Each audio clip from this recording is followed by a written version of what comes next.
ko whatapu ki he ka maha kurea na mohono nao whaka ofa e universi o ku tau inasi ai. Pe mo ne ofa, mo ne mesi, mo ne anga ofa. O ko whakatolou atu he ki he hau e whanua, na ki he onga apa o e hau. Ha mo he ofo, ha talawhare, ha maafu mo ngāhi, ha a kotoa. Ke he ke tau eik pare mia mo no kabineti, ka mai kautake o e whanua. O ko whapa atu he ki he whanua koe ni ke kere o matakari nana wala me Kenipela o ko ma whaoa at me he mananga Kenipela. Pea ko whapa e ka ahine princesi ko Angelica Lato Fuipeka tuku ao ko ne mai mo a kohen. Ki ano toki ka. Pea pehe ki he kautau whanua wharea matapure ka maa no kāinga i Kenipela ni.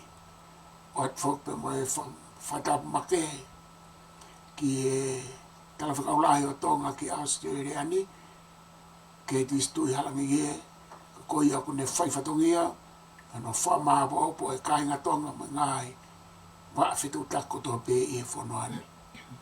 He kai te uto e whaloloa te wange ki a Luseane o kumai heni malo e taura Luseane ka te wat ka te koe ke kamata pata toki hoko to e pe malo. Malo o to siwa. Ke hufanga mai whakatapu o sia whaki ka ata ki whakahokau te Polokalama e pongpongini o ku iloa e koe Potatala ai Kolomu'a. Koe pongpongini e koe pongpong whakawhawhai ni Kenipela. Ma whanalele i pēa tua. Pea mahalo ko anayang e ki auraka o ki vela o pita Kenipela. Ka koe taimini o whakawhawha Kenipela. Pa mau whakawhita e pēku kei ma o e mo i lelei mo mana wā he ahoni. Ke lawa whakahoka te Polokalama koe ni. Koe Potala no e whahe ahoni. Koe Potala no ke fo historia hono whakatupu koe o e Polokalama koe ni e Potatala ai Kolomu'a. Mahalo e whema ope ke kau mai a Professor. I e tāno koe ni he koe ia na e mahalo na e ora ki whakahā ki ai mo e kakaitangata Kenipela. Ke nau omi mo o kau he whakataha koe ni. Ko tu koe whakataha koe ni e siwa koe whakataha e kakai whewhine. Kana e whakawhi mai ki ai ai kakaitangata, kau kawatonga, Professor mo kau student he ANU. Pea nai oanga whakawhi ki au e lawinia nau whahutuni tau. Ke ulawa mai he mea ta ahine he whakataha. Pa e mea ke kakaitonga Kenipela. Ngā he mea une whiema. Pea lere mai lewa ke whakataha koe ni. I taimi koe ana o ngā o he pot ngā o health a government o Kenipela. O tā whataha ke pot ngā o e kou ki ai e kakai whewhine, mo ngā he family. Mental health ai kakai o Kenipela. Kai ke nau hao ko whia ilo pe kai hanai whakataha koe ni. Nai whikau mai lewa ki o whai e le whakamālo ke ta aine. E osi ene mea ki ono kāinga. I ku lele mai, nau lele mai mo i whae. Koe whia mao ai ta ahine. Ke whatua ngāhi Polokalama ke toko ni a kono kakai Kenipela. Especially mahalo ke youth. E tamai ki talaweo. Ke nane whakatoka ngai, nane me eia ke tau nofo koe ni Kenipela si o ki lai Polokalama. Pea nane pele whata ahine princesi. Ka princesi o e aho ko ia. Na naspa utuku aho. Ke whakatahataha e mai tau toro ki o mo o whaiha ngā aue ke mea koe ni. Pea ko au whaki he taim koe a siwa na reki o fu maheni mo tau community tonga Kenipela ni. Nau mo ua pe tau e kui whanau mo ngā oe. Pena reki o fu whetaulaki mai kakai. Kai ke, i he kulele mai koe ni ke whakataha koe ni. Na ia e ku sio koku kakai koku ka inga mo ngahi maheni mei fuoloa. Pena au whiawhia au pita. Pena whia mao lewa he ta haine. Kono lau maali lele mai ke uha o whetaulaki mo siosiua mo kakai i he community ke whahatala noa. Ke he mea kono une whia mao. Ke ngāhi ke fokotu'u ngāhi Polokalama. Aia koe ku manatu ia siua he osi whakataha koe he aho ko ia. Pea koe ku whetaulaki, urak whetaulaki a mo koe. Pea moe kakai mo kainga o Kenipela e aho ko ia. Kana e whakamahawhana o pita urak ki whakataha koe a tau tolu. Koe, he koe kau, a koe poutuliki ai Polokalama koe ne whia mao he tahine. Ne e kakai heno Kenipela na nau ngā oe. Ngā oe ki kono fokotu'u e ngahi mea i he CRC. Na e na Luisa latu kefu. Ma i lei latu kefu. Ko Lavinia nau whahotuni tau. Ko kakai heni he whonoani o Kenipela na nau whakalele ngahi mea ke community. Aia mahalo koe mea ko mantu isi o koe kamate koe e tau ki whakataha, urak whakataha mo e kole ke community, ke humaha kakai ke whakalele. Especially kakai ku nau ngau he ngahi, pot ngau e kehe, oi pule anga. Pena e pehelewa na e lau mali e lelei peta ahine ke ne hanga o mai ha tau ki kakala ke mea koe ni na e whakotu'u. Aia na ne pehe mai lewa koe, na mea mai lewa, ko tau hingoa koe Potatala ai Kolomu'a. Dialogue in the capital. Aia koe fwoi hingoa whakawhawha au pito e siwa. E koe tau mea na e whai koe tala noa, whenga i tala noa e mo Potatala ke mea koe no whia mao. Kai ke heo ki hao ki manatu siwa ke uraki whakatu'u koe ni a mea koe ni, nau ke ha mea ku ngalo i au ke whakahou mai ki tala noa e pongpongi ni. Alo beto Luseane, ya malo no kini mai ai kamata. Koe whataha whaka ni mau i ngā pito ange ko ke o sa ngā holo i mai. Whakalu ko fua mai ai talanoa koe ni. Pea koe taungo a te whito, koe whaamu ai tahene kuina a nika na e Princess Kalauni a koe anko talanoa. Ke fokotu'u e foi Kautaha, ke talanoa i mo whahanga ue, ke koe ngau kamata ke ase paloparema e whai tō kona tapu, koe paloparema e tō tupu i Kenipela ni, pea pehe foki ki Australian whakaluku fua. Pea koe uhinga, pea koe fui whakataha koe na ai kulupu koe kulupu koe kakai whewhine koe loto taha. Ai nei Palestini foki ai a Luisa latu kefu. Pea halewa Luisa ta mai ka ki mau tolo e fofoanga, ki lere i apine fofoanga koe fui Kautaha ia na e kamataia i apine e fofoanga Kenipela ni. Malo tonga i heni, pea koe Palestini o e ako i ako Siosiua mote la vulo, ai ko mote na Palestini.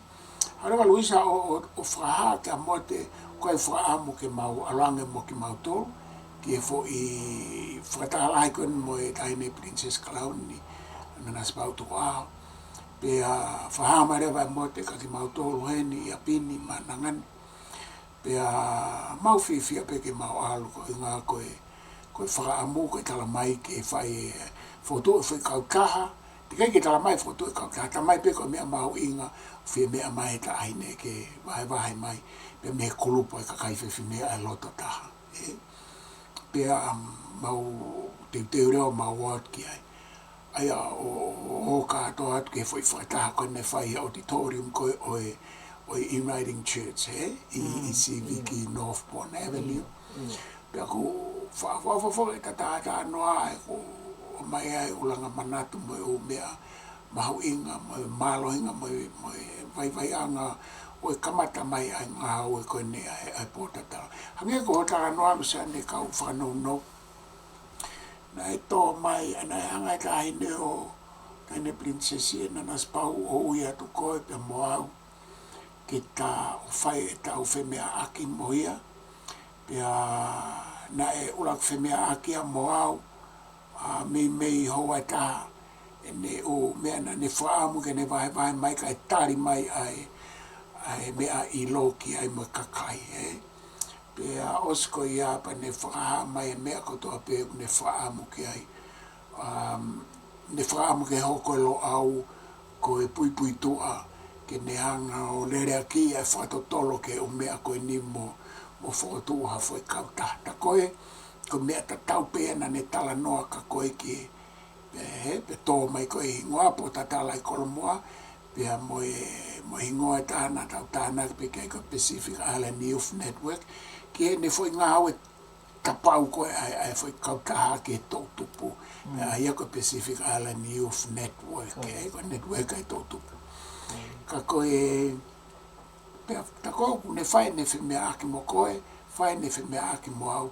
pane hangarewa o mai ki tau hange ko tala noa pe ko tui koe fo i vi sone mo fo i lang mama o tahine o ko kei mahu inga pia o ke hahoni Luseane Au pito siua ke fia mau lahi pe ke kau ki tuko toi ko ki kini mai ai te tātanu ko Polokalama koe ni e hoko atu Iyo he ko palapalema koe ni e ai to i tuku mo tau kāinga o ku te keke osi pa te ke tuku if anything o ku te la lahi ane ai o maho inga au pito ke kei lele pe Polokalama koe ni e ka koe tai mini whako o koe ke mau atu ki tu o ku whakalele atu e me whaleni i he Polokalama koe ni e whamawholarea koe ni ka koe taim whako ia siua e ke fokotu'u e Lo'au University koe whakatotora e Lo'au na e lo tonga lele he taimi ai Lo'au Research Society aia koe foi kulupu maho inga fokia ki tahine ne mea mai koe kulupu e koe tene lava ko whai whakatotora mau toki ompe mau tōruia o toko ni atu ke mea koko haoa mo pui tua me he youth ai potungawe ai government hao ko whiwhita nauru nai hao ia me he mo health moia luisa lātu kefu me he health moia ai ne maho inga o pito e mau hu mai koe ni o toko ina koe ki he ngawe ai Lo'au ki hono whakatu'u koe ngāhi Polokalama mo hono compose ngāhi Polokalama koe ni ai ke whakatu'u mai ke kāinga ai koe taimi koe ia e siua na ke lele whako Polokalama leiti o community pea whaingofua lewa no whakahu mai ngāhi Polokalama koe ni ai Potatala ke whakalele mai i he leiti o a Kenipela ai e na hu mai lewa o kau mo koe pea mo Luisa Silvia ko Fifita pea na e mau oslere mai mo se ausi pea mo ripou e koe fo i koe ta alu koe ke aisa koe henga fo ke tātou e tala noa koe ni koe ngāhi Kautaha kau ai Potatala na ta kau mai a no kamata i Kenipela ni pea koe taimiko na tau whetau lake ai kau ki hua toi Luseane koe ki kamata i Potatala i wafe mā waia na e os kamata mai au pea mo se au si lavaka mo ripo preskoti pea mo fofo anga ai Polokalama reti ho pea ko au ia koe whetu taki maari e ta tanken pea me community ha moa o tala mai ka te au hena maulo tonga Polokalama reti ho matoria e Polokalama i ANU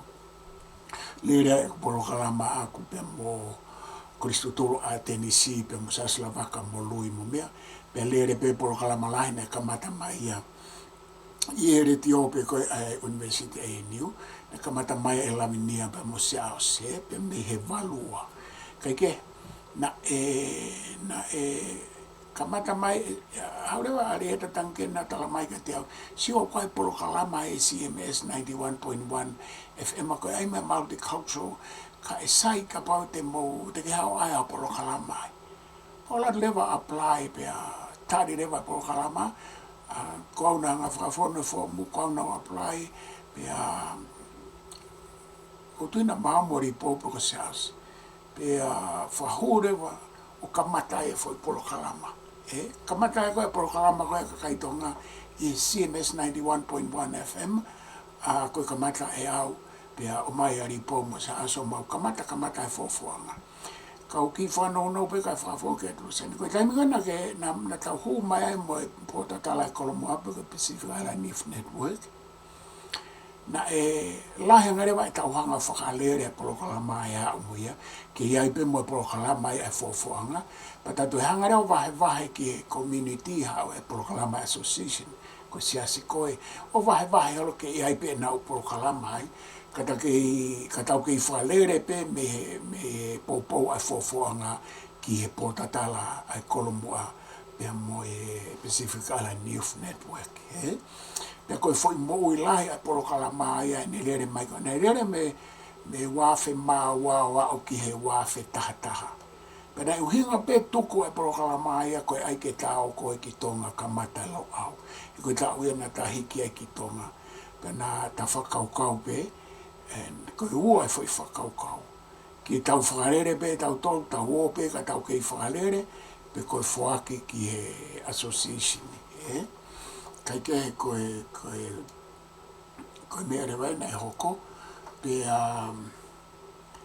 koe mea rewa na e hoko na tau pehe pe tau pehe ke whaaki ki a lamnia na whaho tuni tau ke ne toki whahanga ue ki ai pe na e awe e lamnia ki he association ka whafo ke atu e Luseane Kai ke he o fie whoke au siua ki he kamata koe ai Potatala. Nai o mai e ngāhi na tau fie mau ke kau mai ai kau ai ngāhi agencies me Kenipela ni nau whakalele Polokalama ki he youth. Hange koe justice, koe youth justice, koe drug and alcohol, pai toko na tapu, koe uwhitu ko awike e whanau he tamo koe ke nau mao awhitu ke nau nofo ai. Nai whe mau ia ke o mai e ka kai peheni ke nau mo tānau mai ke tau community.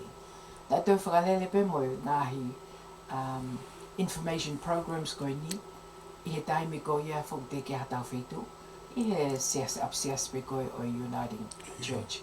Aia koe mea koe ne maho inga o pito ki au ke inform o tau community. O mai ka kai o nau o sinofo i ngāhi Polokalama e pule a ngā ke nau mo tānau mai ke te tau tō. Ko ngā ke o te tau o reinvent the wheel o toi aia tue mo aia tue. What's tu upe Polokalama e pule a ngā koe tau wala te o to o mai.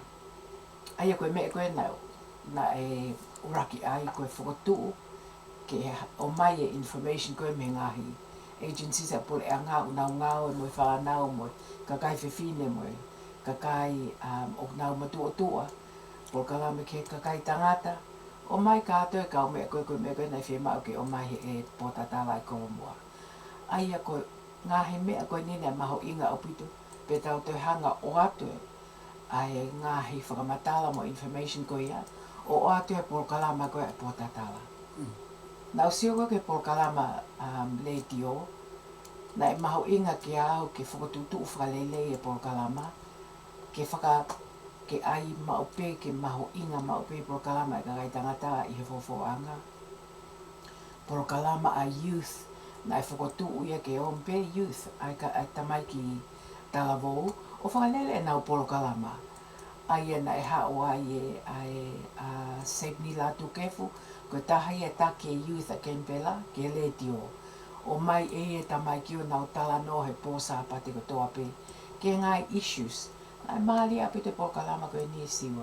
Pena tau loto pe ke omi e youth whakalele e nau Polokalama tā e ngāhi whasi o nau whieta pe ka koe mea whakitana e pau ke nau very careful ke music na nau tā o koe ke ha mea e tai whiunga. Ai na Na sai apito na whakalele sape ni la tu kefu mo tamai ki youth o Kenipela. A Polokalama le ti o koe ni a youth Potatala.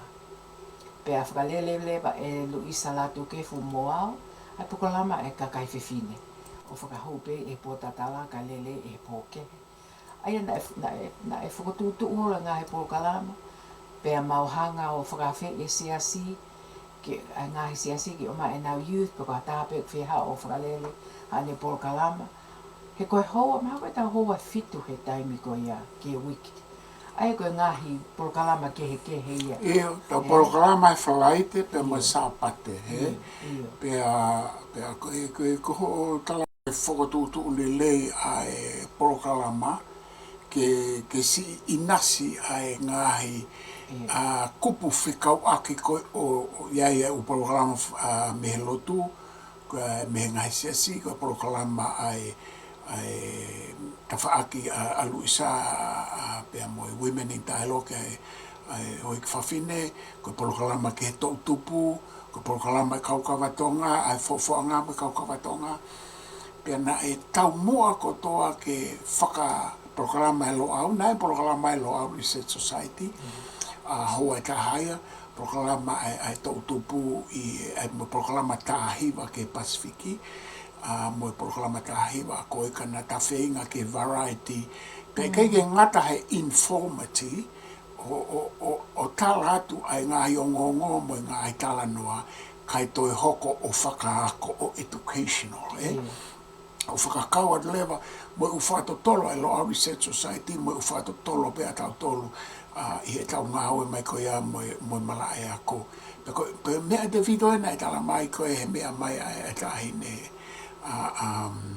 nana spau tu wao, koe ne tala mai siua, o kou whaamu ke whai e Polokalama ke tokoni ke a koi mo whamama e tau kakai ke ngahi mea o kui kai te kai ke nao whatoka ngai, pe whatoka ngai a pe whamahu i ngai, pe a ke tau kawei, pe hanga e Lo'au o mai e o whato tolo me ngau mo whai Lo'au Research Society, me ngahi ngau e whakako, pe o mai mo kakai, hanga ko mea gana ke tala noa, ke o mai e ngahi ata mai me ngahi services ke Kenipelani, o mai ki a kau polis mo e hafu tae whaalaua na tau o mai, whae naurea pa tau whengau, na tau hanga whau e fwoi network me Potatala e Kolomu'a mo Pacific Island Youth Network o national pia international, pia global e ne a o koe ke Lo'au, pia koe kau whawho ke at Luseane, Iyo.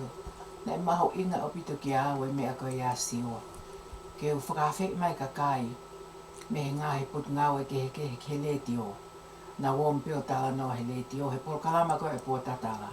He koe Polokalama koe ana o mai e ngāhi researchers, he ngāhi mea koe ia o mai o whakahu mai he Potatala, ai Kolomu'a, Polokalama. Pena elere whakapālangi fo i hoa koe ia. Koe fo i hoa koe Pacific Island Youth Network, na lele whakapālangi. Pena maho inga ia au pito ngahi community. Ngahi matakari ke. Kau Fisi, koe kau Haamoa, koe kau Rarotonga, nen ana lawa o mahino i Polokalama. Mo information koe na ta o atu, na e toi kehe mea Polokalama whaka community i Kenipela. Na lele koe Polokalama koe ni, na lele ta oe fia koe Polokalama na e top he Polokalama whaka community a Kenipela. Pea mahino i pe ea, neke koe me ea, koe me na mahu inga ia ai, ke o mai e information, ke o mai research facts, ke o mai ngahe mea mahu inga o pito ko pehe, ke mahu inga ke kakai mo e whanau. Pea mahu inga ke kakai kehe o Kenipela, koe kau tō ngāpe. O whakafo o whaopite whaalea mai mo e tānge e kakai me Haamoa koe kau Ia pa koe taimi fia hono whakahaukat whakapalangi koe pala. Ia pa koe mea koe na ta whainga ki ai, pa tau whainga ki ai a Pacific Island Youth Network. Ke oua e whakatonga ata pe ai mea kotoa pe ange ko ta noa. Kai whakapalangi ke inasi ai a Pasifiki mo ngahi matakari ke. Kau whuk Luseane nai whiri e Kautaha poate koe ne CMS ke u kauang ke poate. Pena aku sio me loto ai ke ngahi mea lahi mehe e tau ngā oe. Ange koe mau mai o cheke ai hau koe ai statistika koe e tau Polokalama he aho koe ia. Koe Polokalama ia ange koe tala noa mana koa lai taha ai taha hiva pe lahi moe kakai na e mawahe api te toko lahi e kakai na anau whanongo ki he tau Polokalama whakatonga koe uhinga he na tau o atu ki he kakai tonga, kakai Pasifiki, kakai Pahalangi moe tau tau tupu. E koe tau tau tupu ken pelani a ko ia nei lai whaere na tolu hempe nei kai ke fusai e na urea whatonga. Kai ke sani ko whafoke atu Iyo. Pena e maho inga ki hao ke lele whakapahalangi ai Polokalama koe ni. E na e fuoloa au pita mawahe au kia me he community tonga. Pea na e mamali e le vai foki mai e le whakatonga ki hao. Ia foki mai koe ni o whai e Polokalama leti o. Kai ke koe fo i commitment lahi siwa e mea koe ni he koe flight e kotoa koe fo i hoa e tolu teo tinga e ki o hawai ma wahe mai me koe ngāwe pao ke o whai awe fo i mea koe ana ki i whai e ki negotiation mai a lea me ho whai ngāwe ki o ma wahe mai a whalaite o whai Polokalama koe ni pena o sio pe awea koe mea ia konga pe ngāwe he koe ngāwe ki community Kenipela. Pena o whakahupe he i pe i he kukole koe ki o mai aho koe ia ki o atai. Koe ngā koe tau Polokalama whakatonga. Pea koe mea koe ni na wako lahi au pito. Ako lahi pe o maheni mai community. Fuoloa e mawai mai community. O toi whakamanatu mai anga koe e tau nofo i o tau community tonga. Ngahi mea o kusai, ngahi mea koe ke lelei. O tatau pe mai u community ke he mamani, he? Koe anga pe ia a human being. Kai ke na wako lahi u mea lahi au pito, apart from language, foki mai ke tau lea whakatonga whakaafo o whakoini. Ka koe whetau laki koe. E koe kusua i koe Luseane ke ange ko tala noa ke lea ke language. Na e tokoni a koe neongo ai ta whepota, tau whepota noa whatonga whapapalangi. Ka koe Polokalama le dione na ke whainga mālohi i o whainga ke ako koe ke lawa o lea, he? Pea ku whakawhiwhia au pitoia, na e whakalaka i ho lea whatonga. Pea neongo peku o ware peku ke i he ka ku fusai au pito peku. Lere peku e whatonga whapalangi e Polokalama, he tau Polokalama koe ia, kai whai e pe ako lea. Ange peko e ta Polokalama koe niu ke alupe whatonga whapalangi koe koloa peke mahino e kakai. Iyo. Na e ofa lahi a pite community au siwa. He na e lahi e taimina o ki i nenu e lea pea whehala ke lea. Ka na e si ofa peka kai tonga pea neo na ea ka kaina nau pe mai ke whai mo ai ke lele lea. Maha kuk whamili pena nau wha i ta lahi au e siwa maana nau ki ma he taimina o wha. Kaina nau whata mai whai na tōka me kou ke rea whakaniwa. O koe tō atu ia ka pauna o lawa. E taimi koe na ke whaahe ai ko ngā ko mō konga niwa. Au pito. Koe rea whaniwa ia, koe rea whawhai ia. Au pito. Ka pau koe lea whakaniwa na o me fia o ai siwa e koe. Koe lea koe ana o mana tui e kukui. Mohono whangatehi nā e nau whaalea. O whapeku ko ewa atu ki whasi. O kia e kāinga niwa koe ifo te whanongo ki he lea whakaniwa koe ka e whamiri koe ni. Pena e neonga na e nofo pe e ku whiwhewhine koe ia i tonga. Kana e kei o ngoi pe e au na e kei hao pe ai fo i ai ku whanongo koe ki he nei ki he taimi koe na e wha lea e o ku ngoi whakaniwa. Maybe. Iyo, koe mantui whoko ku hao ia he tāta amo e toto. Pea koe taimi kou o ku ke tuoi ho tala noa hange o ku alu whakatonga alu whapapalangi o ku asimelewa ho i konga niwa au ia whakae tāta whakae toto i ho orea. Hange pe ko hote. Toi siwa ke tala vo hange ko kauni ka kai tala vo au pito kai tala vo au pito ai kauni wa. Iyo.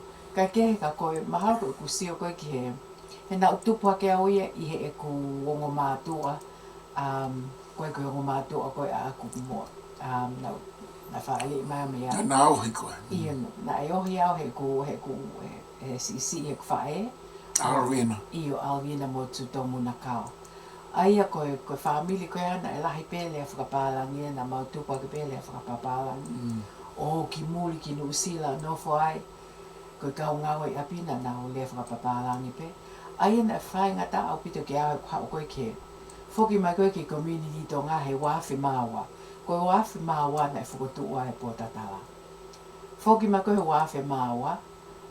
Pe he taim whako iana uma uhoa au ke papalangi. Kai ke na e whai ngata au pito ke o lea whakalelea koe tau lea koe lea whaka ofa au pito. Au pito. Koe whanongo koe ke taha uku. Lea whakatonga lelei o kou man meli ia au ia ai. Taki sio koe whoi ngā au e maho I ngā ia ai Pacific Island Youth Network mo Potatala. I kai ke ngata ia koe ka koe tau whānau nei omi ki nau tōru o a koe ki he e tau wanga whaafonua, a koe ki he e tau lea, pe a koe ki he mea kotoa pe a whoturewa pa me tau hau pe koe ia o awhi mātoru whotu a Pacific, not Pacific, Phoenix Performing Arts of Moana. Ai koe tau fo I Kautaha Performing Arts whaiwa. Iyo, kai kia si o koe no whotu koe Potatala. Mo I Pacific Island Youth Network. Na e lava lewa ki whotu e whangi Kautaha kehe. Kia youth. Whotu koe Phoenix Dance, koe ako ta olunga ia e tō tupun a ta sio. Na e maho inga au pito hono whotu e Kautaha koe ia. He koe tau tāno koe ke tau tamaiki. Ko pau ke aiha ngahi Polokalama ke nau mo ua ki ai. Aia koe tau olunga pe koe dance. Maho inga apito ki he tau tupu. Pea koe no whakatu'u koe Phoenix Dance Company. Nei kai koe toko lahi tahaya koe tamaiki mei haa moa. A o ki Afilika. Ko rea. Nei toko lahi ange ai tamaiki mei o matakari whamamani lahi kehe. Ka koe kakumone au pito ia e Luseane o Talanoa ko ia. Pea na aku wako lai koe a koe ai mea ke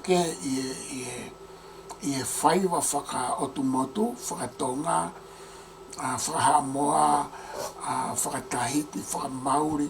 Pea toi a koe rewa I e traditional, I e whaiwa tuku whakahalo tuku whonua. Pea nei toi lawa rewa o a koe mea ki tautolu, ai contemporary dances. Ai koe whaiwa, ai koe whaifio, ai whakakalasika, hange koe flamenco, pe mo ballet, pe mo uwhaiwa whakaotumotu ai nei hu mai ai ho tau whiwhine ko ia ko Shiara, o ne me ballet, o ngā ue whakatahare vai mo I laisa moani ke whakalaka I a contemporary dance. He pa koe whawho kia Luseane ke ho koe tukau. Mahalo koe me e koe na ta, we were very lucky. Na e whie kau mai e ta whanau, he? Ai ko Shiara koe ko tama whiwhine, pa ko Eliza koe tama whiwhine a Siosiua. Kanana whie omi, pia na omi o tokoni mai ki ona whakalele a Phoenix Dance Company. Pea moe, pea ko whie ma ope whake tamai ki huange a Kautaha vau o nau whingawe a. Hange ko na whakalele ko e Seipni a Lady o. Ko ne whakalele ko she was among the youth, ko toko tahaia a Kautaha vau. Pea whie ongo pe Talavau mo whine mui, Mo whine mui. Pea ko e, hange ko e huma ko a Shiara mo Eliza. O whie a ko lewa tamaiki, meha, you know, meha kakai o nau to mea lelei prima nau to. Ia, ke se ho maa Shiara ko sai pui to a whakakalasika o ballet, o ballerina, esa ballerina, pea, ko Eliza, toki kau pia he kau ako, e ta ko mo ko ako, pea toi haurewa a Shiara toko ni o ako. O haurewa Eliza ia mo ne foi fotunga fai talunga, contemporary na ke heia me tataki koe ai foi fai fio a shiara mo tele. Ka koe mea ko na ta whakatoka ngai. Hala ta ke whihu mā laisa he. No vo pēr laisa sio i pēr shiara he a kot whaiva. O vai pēr ko whiekao. Aia koe mea koe na tau sio ki ai. O kua me kaule kea ta mutu pēr sio. Ko nau sio mai ko ki ai tamaiki ke he. O nau whiekao lewe nau sio mai o whakalata pēr enjoy pōki anau tō. Kai ke kono whakahoma ia koe ai Phoenix Performance Art. Pēna sai au pito na whakalele Kautaha koe ni. Ko umea koe ni koe whakalele aki pē tau ki se niti e tau tōru. Whakatautaha. Mo ai u costumes e tamaiki. Kana e mana koa au pito tamaiki he pule anga koe whaiha nau mea koe whakawhi mai tamaiki. Ke nā watu o perform. Te koe atu koe iau ma mai ki se niti me pule anga. Aia na mana koa o pito ki tamaiki e nā woholo koe ni. Ko toko lahe tamaiki koe na e kau he mea koe ni. Na ia e kala e whahinga mea na nau. He na nau. Ko tamaiki ni ihi koe whaitoko na tapu. Ko tamaiki ni ihi koe tō whakahu koe ngā koe pau umo ngā he mea koe ia. Na nau nau toria ko mi mo ui mai o nau mo ui le lei au pito he nau kaui. He Phoenix Dance Company. Pena ke ki tau tokanga tau tore pe koe omi mei whe. Koe tau sio atupe, koe ki mo ui ene ko hao, koe whi hao koe kumi mo ui. E ko tui sane koe whakalere mai koe ia. Ha o Pacific Island Youth Network e Potatala, ho mai mo Phoenix he Performing Arts, pe lere mo Polokalama retio. Na nau lere ke ka nau whetokoni aki. Pe ai kuai i hange ko ta anoa, lai ai whakamore, ko whakamore bea ki tautou, pe hao pe ke tounga ku talamahe pureanga. Te maulawa o ate fo i whan koe ke tokonia ke whakalere health, whakalere Polokalama drugs, pena e huu mai rewa ai pureanga ai o ka mata ene tokoni mai ke whakalere u Polokalama. Ke whahawahe me hai koe tokoni pe ke whakalere e nau Polokalama e. Pe hawa ke fo i mea e tahata mahe pureanga. Pureanga kon lokolo a ACT. Siwa mo Luseane ka ma Luisa mo komiti. E malawa ke mau o atu ha mou loki. Ha mou loki i he city. Ke whakarere ka atoa ai ngāhi. Polokalama, hoko koe ofisi ki Pacific Island Youth Network, Phoenix Performing Arts, ya mo ngāhi Polokalama no whau e ngāhi Polokalama e retio. Piko mire una hoko Luseane, na nau. Te tatoki hanga o mai e u tā e tau ngā au e koe neta Polokalama au. Kana e o mai re vai ho tau ofisi, o e fuafua ofisia o Kautaha tonga ke tu'u whakangau community i he Loto City i he Griffin Center. Exciting stuff. Ia, e mai re vai tau foi ofisi mai mo e tau holo ke tau ngau e ake. Ka te tatoki o me u tā koe mono hufi ho tau ofisi mahala na koe noa nima piko noa ono I think so, iyo. Kau whakafoke atu sani ke tātā noa mai ki ho tau ofisi ma ngai Polokalama ne os whakalere mai mei ai me Loto City, E koe ofisi koe ni siua koe. Pe mahalo o koe ki o mantu pena ia ko haren pena o mai te atotongi pe ia. Ka koe fia koe e tau Kautala vo, e tau youth. Ko iaha nau loki. O nā wōmi lewa tā whakatātā holo e holi si, koe me whuke ko nau sa iho na whai. Tā whakatātā holo kana ke hanga peo o tā pēha nau tō tā pēha me o hangi kou tau i Islands. Ai koe tā whangafu niu moi, ma tā tahi moi hāfua. Kana e fia au pito tā mai ki he iaha nau loki. Something that just belongs to them. Peke toi aia ka me e tā. Pe tau fia koe mahalo koe maha koe mea na ke lahi mo ua ki ai siua koe. Hange koe koe tamaiki koe whanau koe nau ki mau lao. Ko arai pe mo nau tōru o. Ia na e o me lewa. Koe mea kone maari e Luseane na nofo whakafo i ngā au e ta inka kato ke ofisi. Tokon mai pore a ngā no whakapaanga. Pea haure vai tō tupu ia koe o CT o e tau civic. Tō tupu kou homeless. Nā mara na tosio ke ofisi ki nau mo ui mea, mo toko nia ki nā to. Nā wangarewa whaorewa ai Polokalama, pe tau wangarewa whaalere Polokalama o Kauai Phoenix Performing Arts. Pe koe whakaori, nā o mai rewa Kauai whaiva e ni i e nau tō. Pa e ni i, koe pongpong ko tope ko olata whaawa e ofisi, o kutu ange kau polisi pe mo e toko nima. Ko pe atu, ko e hame o mo i heni ai, ta mai kau polisi. Siwa ko whanau e ni nare whae nau u case kehe. Pe koe awe atu koe nau tolu ke a polisi, ta mai nau tolu, ko koe o kuke taki a nau tolu. Pa koe ni kumbautoe o mai nau tolu, pa koe haha o lau. Pa karangi, o mai nau tolu ki hente unga aue mo nau tolu, ka mufok mo tolu ka polisi, ka unga aue mo nau tolu, ke ngai Polokalama ke whamo ua ia ki nau tolu, kai tuko e nau o whaeole whanki kai haa mo e mau holo i siviki. Kana e fuwhakalata apito Luseane na tau lere mai me fo i tau tolu ke tau e whaa. Nako mea nai hoko na wongo i apito he kusio he kaimini. He koe ai koe ke tāpuni, na tāpuni ko i ngā koe tau teu ke o ki tonga fotu e Lo'au. Pea mo e fie mao he ma Universit Katolika ke u foke ange mao ofisi ke u ngā ue hanga tonu mea ke whaka ose o toke tā. Kai ku ofisi. Aia he kai rewa ke u ofisi ua ke u ngā ue ua he kai ke lava whaka ose toke tā. Pea koe kaimi koe alo sane ko whawhaka kau aka o pe mami. Ka pau nei lava pe o whakarere. Tama rewa e pureanga, pau apply rewa ko tānge ki e pureanga. Ko whi mau ke lai peri, ko lai peri a Pasifiki i tau loto Civic.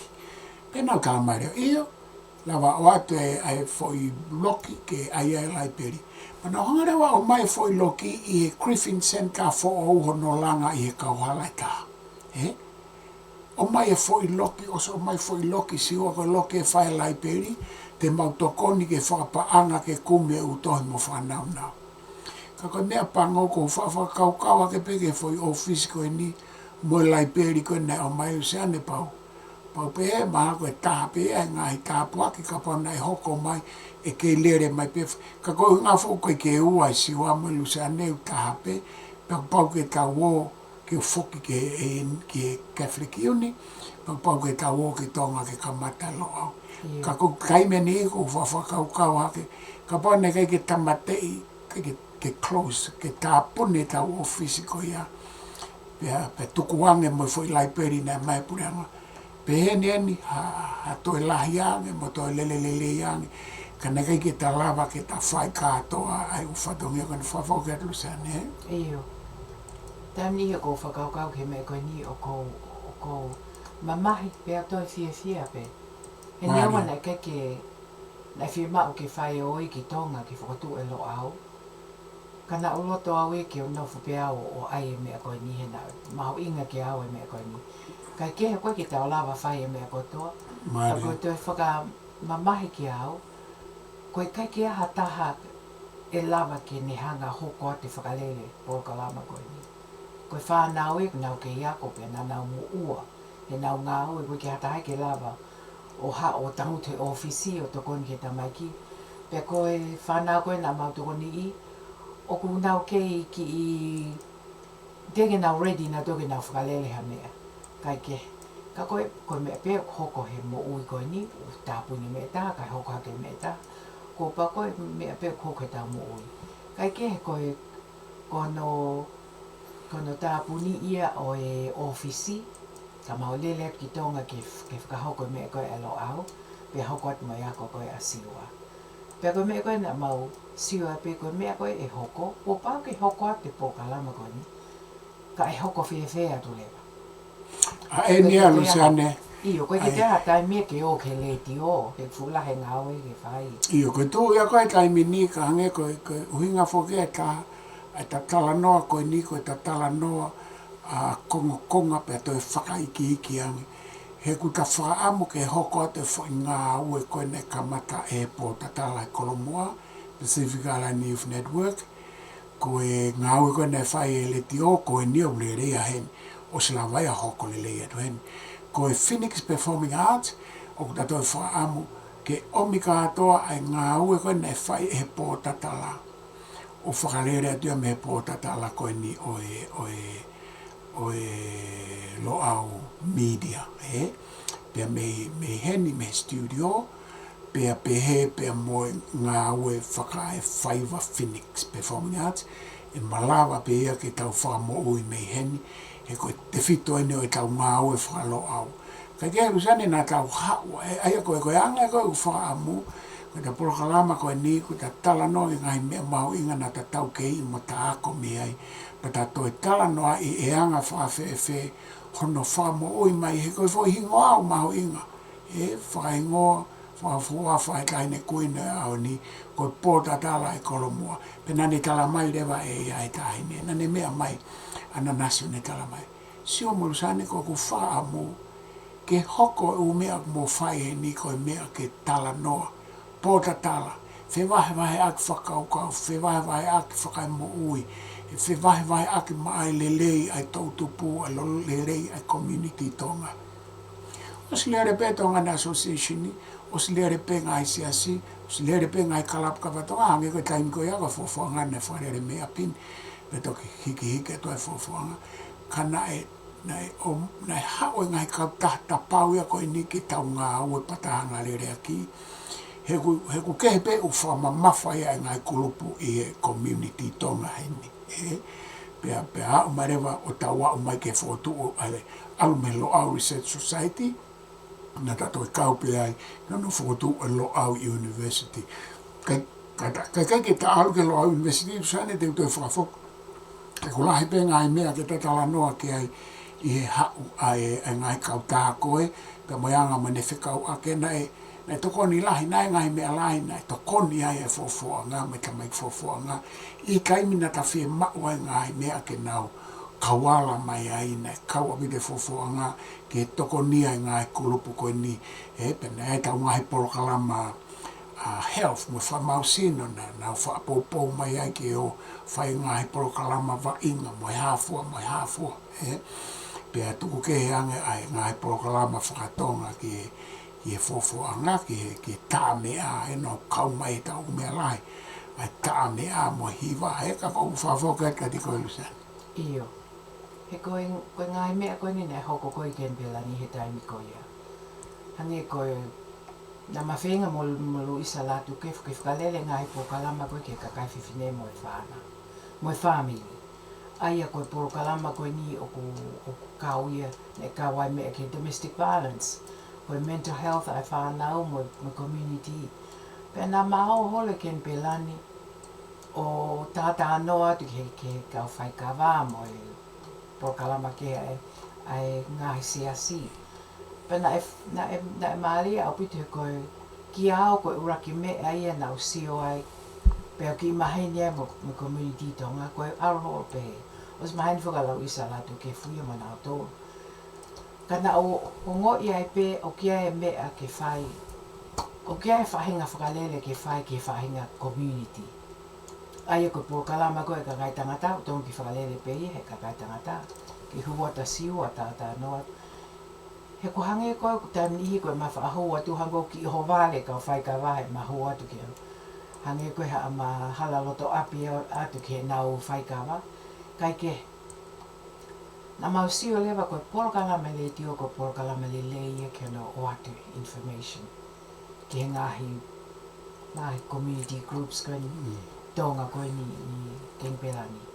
Pea koe wa mai ne taimi ni ke live stream koe ni. O masio lewa o toi ai pe me e ke toi whakahu mai o whakalele atu he Polokalama koe ni. Kai ke mahalange koe ta ano a siwa.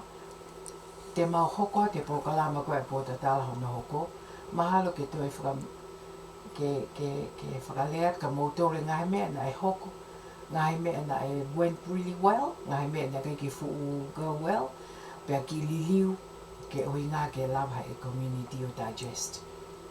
E ke mahalo ku are taimi e sio. Ia mahako ta me ofitaoa ke tātuku, ka koutua Luseane ku ta osi o atu ai foi hulu ia whakalukufua pa ku ta ki awhea ke ngahi uho ngahi mea ni ka kohange ko ho tala noa te tato e whoki mai. o se ne ko fe Polokalama pe e tala noa ko me Potatala ke ta siofiang e ngai malo hinga mo vai anga i tau ngā ue pe mo ngai malo hinga mo vai anga i tau nofo fa community Kenipela ni o fie mau ke tau tokanga ki ai a fekau'aki pe mo e tau nofo mo e tau whanau he ku ke e tau whanau kuna alu lele ia ke ia pe tau whanau nau whenga ngai me ngai parparema pa ko mea mahu i ngai ai Polokalama ko nei Potatala ai Kolomu'a he kai ke tuku e tau tala noa mo fokotu'u ata ngai ngāue kai whai kātoa me heni me mananga ko ni Kenipela ma fo ka Luseane Kautaha mea o ke whitokanga ki ai ka tatau whaos ma Malo koe mea pete u whakaose ake e tāna i pongpongini e siua koe ku siua koe tau whakalele ha mea ko pau ke tau sivi i pe ku lele pe ku hā pe kai ke tau lele pe without hono sivi pe ku hā koa pe ku aonga pe ku tae aonga pe ku mooni pe ku kai ke mooni pe ku koe hā hana vai ka pae kai ke tau sivi e tau ngai Polokalama te tau lele pe o lele blind pe ai ke lau ai kaupālani te lele blind pe o koe ki te toisio ki tae ka mea o pe hea pe Polokalama o tae aonga pe o koe ki ne serve e hata aia koe mea koe nu whaitai mini koe sivi o sio ke whakalele o ngāhi Polokalama pe ki liliu whewhe pe tuku pege lele pe he ia haka kai ke whai ke hata noa haka kai ke nau hūmai o tā noa mai o nau ma o ilo mahu inga o pito ki o mai ka kai kou nau ilo i ngāhi mea hai koe ki tau ilo mea kātoa ia koe mea mahu inga o pito i ka koutu i Luseane koe ngatai ai ta Polokalama pe ko whamaro lahi at ke te koe mo ki mautolu ko toa pe ko mo whakarea mai o whaka te mautolu whamaro lahi at Luseane e whakotu'u o ta Polokalama pe koe ni ku ta whakatoka ai whaunga ke Polokalama koe ni pe koe angaia e mawhaka amo ke toi whamo ui mai ai Potatala ai Kolomu'a o whakahoko atu pepe me he